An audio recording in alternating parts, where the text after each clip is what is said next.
right, are y'all ready to cut the chop off? Sit tight, stay tuned, because we're about to cut this chop. I guess that makes sense. It's about to chop this top. But first off, in the last video, I haven't released it yet, but I got a feeling that y'all are going to be pointing out that we didn't have no reference lines. So I have put some right here all over the place. We want these so we can line everything back up. Obviously, we have the gutters, the drip rails, you know, but it's nice to have some reference lines. So put reference lines all over the back. This up here, this stuff's all custom, so it's not going back. You don't really need the reference lines around that stuff, but where all the sheet metal lines up in the back, definitely need reference lines. Now to cut this, you kind of need a combination of tools. However, I'm limited on what I have here. Now, obviously, everybody that knows me on this channel knows that I have a body shop, and I have all the stuff to do it with, but I don't do that work at my house. And we're gonna keep true to the channel in DIY fashion, and I'm not gonna go take this thing to the body shop and use everything I have. All I have here is a typical pancake style compressor and hand tools and power tools, okay? So one of the big factors is making the cuts on this thing. So I've got a combination of stuff that we're gonna try. So we went and hit up Harbor Freight earlier and just grabbed some more supplies that we thought we need.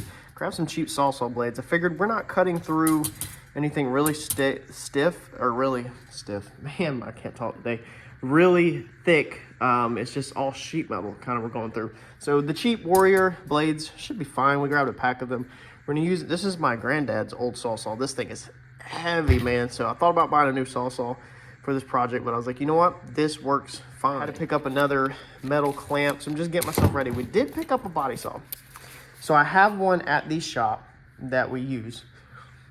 This one said 1.5 CFM is what it uses. Then it says 10 SCFM. I tried to look up some info on this compressor right here, but I didn't find super clear answers. It said some, you know, it did measure some CFM. It didn't measure no SCFM, and I'm sure you can calculate that stuff, but I was not about to do that standing in the Harbor Freight. But this was rating everything in the CFM 2 point something, 3 point something. So this thing only said 1.5 CFM. So maybe it'll work. I don't know. It was $25. I needed probably a new one at the shop anyway. So I figured why not buy it, try it at the house.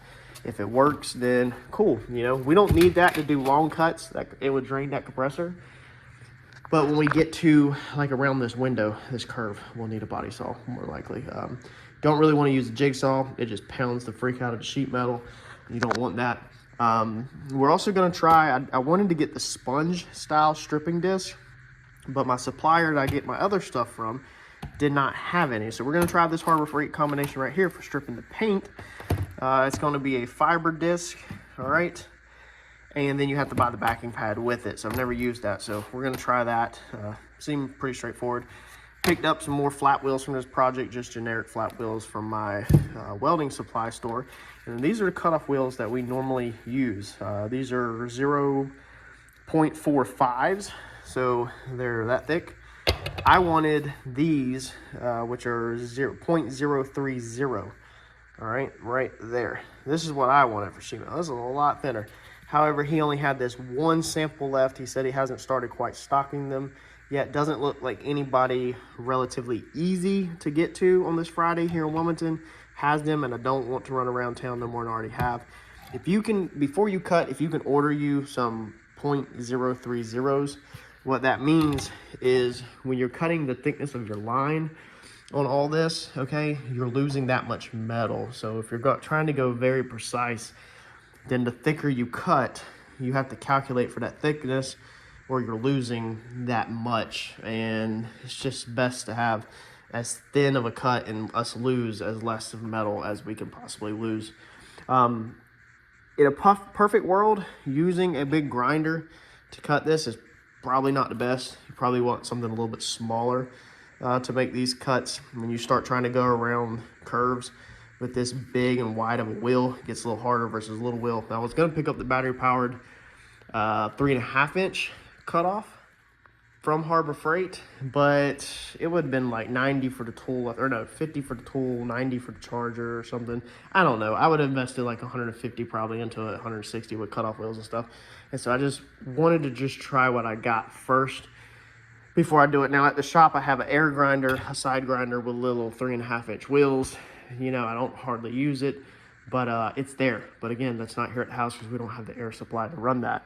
I did grab from the shop all my extra body hammers, of course, because I really don't do metal work here at the house at all, but we're going to be doing a lot of it on this project. And then I just grabbed our box of wire wheels, which we also never hardly use at shop, but we'll be using on this project.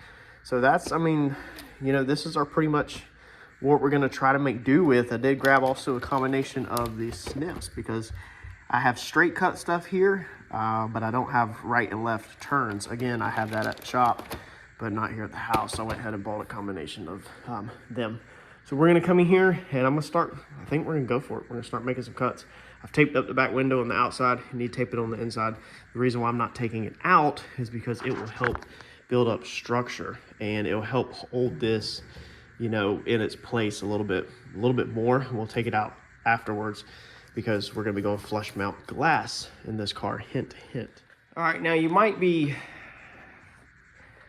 asking yourself or commenting, and that might have been in the last video. Like I said, I have not released the last video laying the lines out yet, so I don't know what kind of comments and feedback y'all are gonna give me. However, you might be saying, why didn't you strip the paint? When you see people chop tops all the time, they go and strip the paint. Normally they'll go, you know, around the center like this and strip all the paint and down to metal, and then they'll do the cut work, and that way when they overlap their metal, all the paint is gone and it's easy to weld. That is smart. You know, you should probably do that. However, me and Mike just started laying it out on this. We could see our scratches easier in our scratching the paint, and I'm not into stripping paint. I'm just gonna keep it 100 with you. I'm a painter and I don't do high-end work, but just like with my Comet, and I preach this to people all the time, if there's nothing wrong with your paint, then this is probably gonna get a lot of bad feedback. There's no reason to strip it, in my opinion, okay? All the areas that are messed up on this paint, we will obviously fix them, and we'll do some primer work, and like that, when you go down to metal, then you have to do etching primer, epoxy primers, filler primers, whatever, okay? I'll be painting right over the original paint on this. Don't care what anybody says. I will be obviously sanding and prepping. We'll be priming the whole car. So what I mean by painting over the original paint is, I mean, we're working over top of the original paint. Of course, everywhere that's welded will need primer work, you know, so it'll be blended in. I am not stripping this car down to metal. Not happening, no way, shape, or form. Not paying to get it sandblasted, not paying to get it dipped, not chemically stripping it. No way, Jose, okay? We will fix the areas such as all this, you know, okay? We'll come in here and grind all this out, fix it. You know, we'll fix all the problem areas everywhere, and we'll put the whole car in primer. But I'm not stripping the paint, y'all. So, we're just gonna do it like this. We will just grind or clean up our paint where all of our cut lines are. As we go to tack it together, we'll probably do a little at a time or whatever, and we'll clean up, you know, where the paint is, and we'll tack it like that. That's that. You know the deal. Paint has to go in order to weld. Let's cut some doors. Before we cut some doors, we got to finish the bars on the inside. So we got a couple more bars to run to brace this up. Then we'll be ready to cut. Let's go.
It is smoky in here, cutting through wires, and everything that's in there is creates a little bit of smoke. So we got the first side chopped out, B-pillar's gone, window trim's gone. So now maybe it makes more sense to y'all. The whole window is gone. It's in one piece over here. Let me show you real fast. Of course, the door tops are off, but here is the window piece that we can fit back in later. All right, so we've got the whole B-pillar. We've got all the body lines not touched all the way around to this flat area. So nice and easy to work with. I did not get that close to that clip on purpose. That was just pure luck. But yeah, so we can work them pieces back in later, and that's what we want. We don't want to have to worry about any of them pieces. We just want to get them out of our way, because when we chop this, now I hope it's starting to make sense to y'all. All we got to do is line up the front, cut the rear, scoot the rear forward, get the back line back up, and then we go back and we fill that in, and we can cut it apart however we need. Works out excellent. I put in this crossbar right here and this diagonal, because now I can put this board on here with a clamp to help hold some weight off the center of this roof. Let's keep getting at it. Want to get the window and everything cut out of it, and then the last thing I want to cut is, I think, these, because I feel like these are going to be the easiest to cut. That's my thoughts. Let's see how this goes.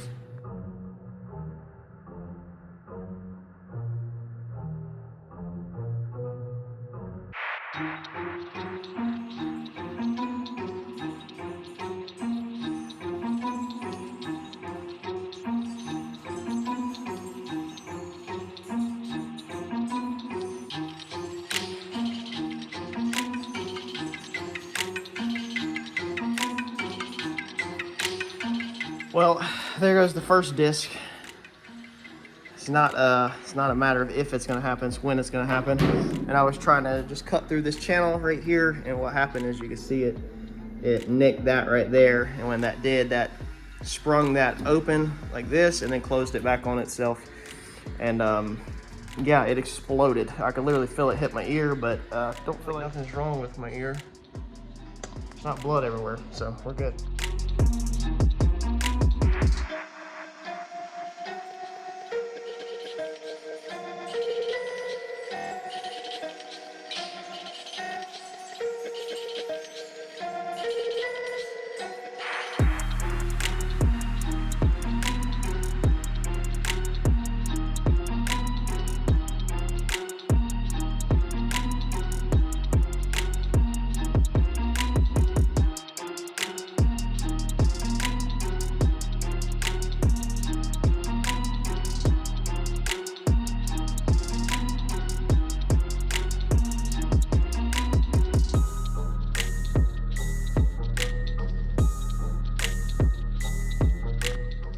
All right, so that is it. She's chopped. It is Friday afternoon, about 6 o'clock. I'm very satisfied with my progress. I had to stop for like an hour, and Harper wanted me to play with her, so I went inside.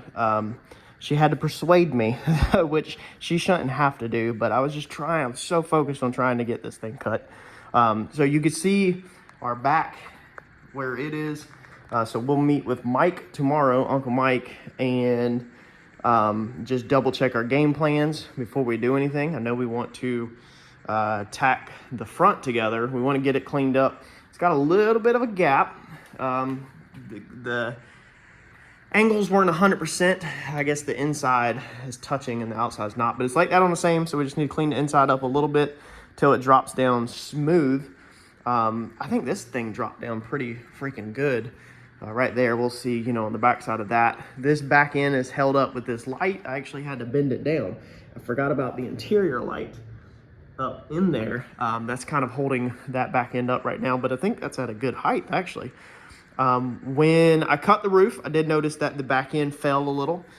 So there's no support under the back end, which is my fault. I didn't even think about that. It's only sitting on the front, so the back is free hanging, the floor is rusted, so the back dropped.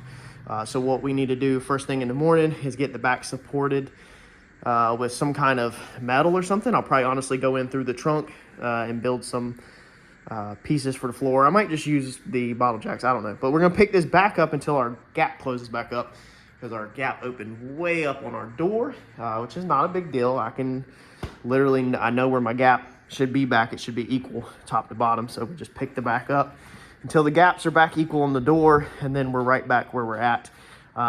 We couldn't brace the back like this at a 45 because you can't connect the back to this. So normally on a traditional cut, we would have, you know, did a 45 from there down to there, you know, X'd it to keep that back supported, but we can't do that because of, like I said, the back end needing to be cut. So we're definitely going to have to build some kind of structure. We'll probably honestly weld something that way the back stays at the perfect height. A piece of flat plate on the floor with some legs that go down to it. So the back stays at the perfect height off the ground when we move this thing forward, because the center is still going to get cut out and moved forward. Now that it's dropped, I knew it was going to drop, but I need to definitely meet with Mike, and we just need to wrap our head around this, you know, a little bit before we move forward and make sure we got this thing under control. But that's definitely step one. I'm stoked. I'm super freaking stoked to have it cut. A lot of people say that they get to the point where they get them cut and then they quit on them. Not me. I'm stoked. I want this thing together, but we'll take our time. Go ahead and smash that like button for me, y'all, on this one. This is a huge dedication, so just take 1 minute for me. Smash the like button. I normally don't ask for anybody to subscribe, but dude, if you want to see this whole project start to finish, this thing's gonna be wicked. Go ahead and smash that subscribe button for me, because we're in this thing for the long haul, and I want y'all to get notified whenever we do updates, because you're gonna get lost and you're gonna get behind super fast if you're not getting subscribed. Also, smash that notification button so you can get notified so you don't get left in the dust. I'm right now trying to pace us where a video every 2 days. On this project, it won't always work like that, but it'll slowly get there. I'll catch you on the next video. That's going to be it for Friday afternoon. Thanks, y'all.